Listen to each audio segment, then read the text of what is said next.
Killua Zoldyck is easily one of the coolest characters in anime history. He's incredibly talented and responsible for some of the coolest and most iconic moments in the entire show. Plus, his lean, aesthetic physique and high-level body control make him the perfect inspiration for anyone wanting to get into calisthenics. And that's why I developed a real-life training plan that we can use to get as shredded as Killua and to master at least some of the moves of a Zoldyck assassin. Let's dive into it. Before we get to the training, here's a quick recap of Killua's background so we can understand exactly what we are dealing with. And just a quick disclaimer, this video will contain spoilers for the anime, so you have been warned. Killua was raised from birth to be an elite assassin.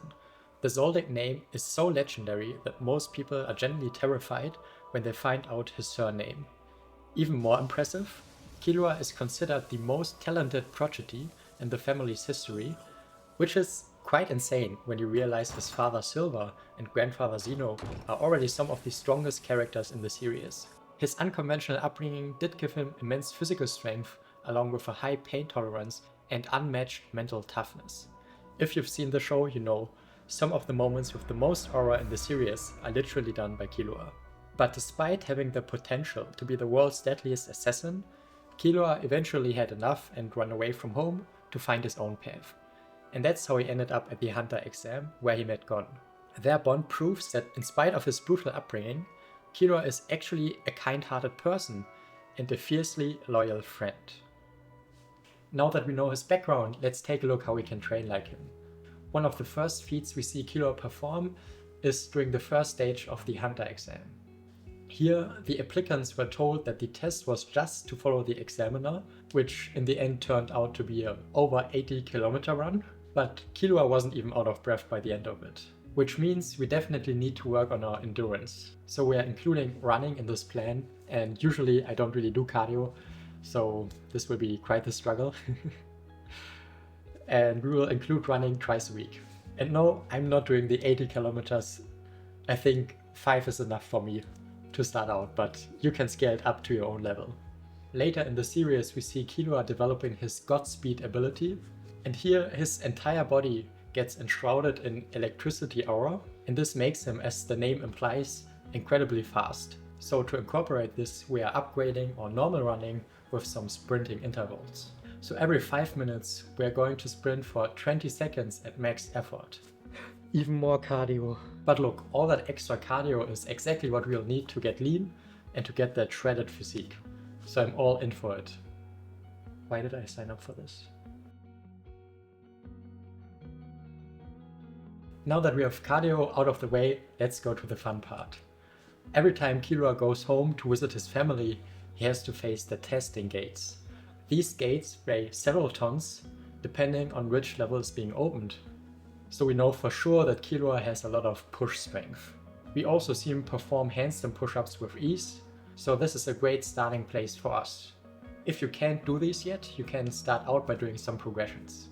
For example, you can start out by doing elevated pike push-ups with your hands being elevated. Then you can do normal pike push-ups, then elevated pike push-ups with your feet being elevated. And finally, you can do wall handstand push-ups. Learning to balance a handstand can be a bit of a journey, but you can start by balancing against the wall. And I actually have a detailed handstand tutorial on my channel if you want to check that out. In addition, we are adding push-ups to our routine, because we see both Gon and Killua performing thousands of reps during their training on Greed Island. Well, 1,000 might be a bit much for us, so we're going to use a different approach. We will do 3 sets in total.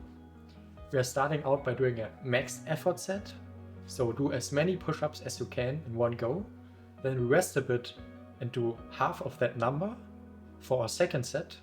Finally, we halve that number again, so we are trying to do a quarter of the push-ups that we did for our first sets for our last set. And of course, if you can't do full normal push-ups, you can also do a progression, for example, knee push-ups or incline push-ups, and then build your way up from there. To make our upper body training complete, we have to include some pulling exercises. And since Killua has incredible fast and explosive movements, we are going to aim for the same by doing explosive pull-ups. And if you can't do pull-ups yet, you can do negatives as a progression. But please don't make the negatives explosive. That would kind of defeat the point, right? You could also do band assisted pull-ups as another progression exercise. We also see Killua hanging with one arm sometimes in the series, so we're including dead hangs from the bar as our next exercise. And here you can use both hands, or if you want to have a challenge, you can use one arm at a time and then switch arms and try to hold on as long as you can. We are nearly done with our training plan, but we have to include one additional leg exercise. And we don't have to do too much here because we're already doing the running and sprinting for our legs, but it doesn't hurt to include one. So we're adding jumping squats to our training. And this is solely because on Greed Island we see Killua and Gon being able to jump like several meters into the air without any specific training for it. Just a reminder, these guys are supposed to be 12 years old. Yeah. Anyway, lastly we're doing some planking. And this is because of two reasons. For the first one, it trains our core. And for the second one, and this is the main reason, it's really good for training mental endurance. Because as we know, Killua has an incredible pain tolerance. And the good thing with planking is that you almost always can do a bit more than you think. So it's more about the mental aspect that you're holding out in a tough position for a long time. So when you're doing this, aim a bit higher than what you would normally expect you to do. I haven't done planking in a long time, so I will aim for 7 minutes probably. This will already be quite hard, but a good mental challenge. Okay, now we can put everything together and look at our training plan. We are going to train 5 days a week, and 2 of those 5 days will be dedicated to running and sprinting. And on the other 3 days, we will be focusing on our upper body. And on one of those 3 days, we are also adding the jumping squats as an additional leg exercise. And remember, you can always scale this training plan up or down depending on your current fitness level. And as long as you're consistent with it, and as long as you make it a bit harder over time, you will definitely see results. Anyways, thank you for watching. Which character should I cover next? Good luck with your training and bye.